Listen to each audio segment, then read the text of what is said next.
Տաշիր Սամոյի թիմն առաջարկում է, որ Հայաստանում փոխնախարարները, նախարարները, պատգամավորները եւ մնացածը վարձատրվեն ոչ թե պետական բյուջեից, այլ Տաշիր Սամոյի ծոցագրպանից։ Տեսեք, Հայաստանում քաղաքացիները վճարում են հարկեր։ Այդ հարկերից գոյանում է նախարարների, պատգամավորների եւ մնացածի աշխատավարձը։ Փաստացի Հայաստանի Հանրապետության քաղաքացիները, Հայաստանի Հանրապետության ժողովուրդը գործատուն են, իսկ նախարարները, փոխնախարարները եւ մնացածը ծառայողները։ Դուք գործատուն եք, մենք ծառայողը։ Այս համակարգում ամեն ինչ հստակ է։ Բայց երբ որ այս համակարգ ներախուժում ինչ-որ մի օլիգարխ ու ծոցագրպանից բարիքերու նման հանում ծրարը փողով լիքը ու տալիս նախարարին որպես ռոճիկ, այստեղ համակարգը խախտվում է։ Ում է ծառայում այդ նախարարը, որը օլիգարխից փող է ստանում, ժողովրդին, թե օլիգարխի։ Օրինակ ո՞նց եք պատկերացնում։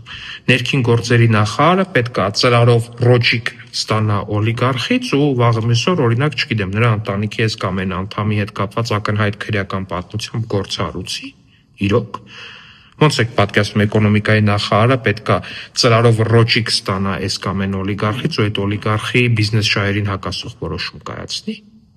Սա ձեր համար նիժինի տաբեռը չի, սա պետություն է, որտեղ քաղաքացին գործատուն է, իսկ պաշտոնյան ծառայողը։ Կիսվեք տեսանյութով։ Դեպքերի առնչությամբ ընդդիմության ասածը մոտավորապես հետևյալն է. ոնց կարա սաղ տարածաշրջանում արյուն հեղվի, արյունը հեղությունը լինի, բայց մեր բազմաչարչար ժողովուրդը ոչ չարչարվի, ոչ էլ ժողովրդի արյունը հեղվի։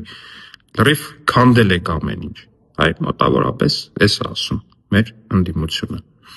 Իսկ մենք ասում ենք խաղաղություն, խաղաղություն։ Մոռացա այսօր ամենազավեշտալին պատմեմ, երբ որ պատմում էի, որ հեծը հավելագրումներ արել հոսանքի Հայաստանի դպրոցների, մանկապարտեզների վրա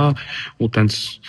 անկուշտի պես ուղակի թալանելու կերել է մարդկանց գումարները, պետական հիմնարկների, համայնքային հիմնարկների գումարները թեյելու վրա հեծը հավելագրում է, երբեք չէիք կարող պատկերացնեիք։ Վստահ եմ ոչ մեկը չէր կարող պատկերացնել։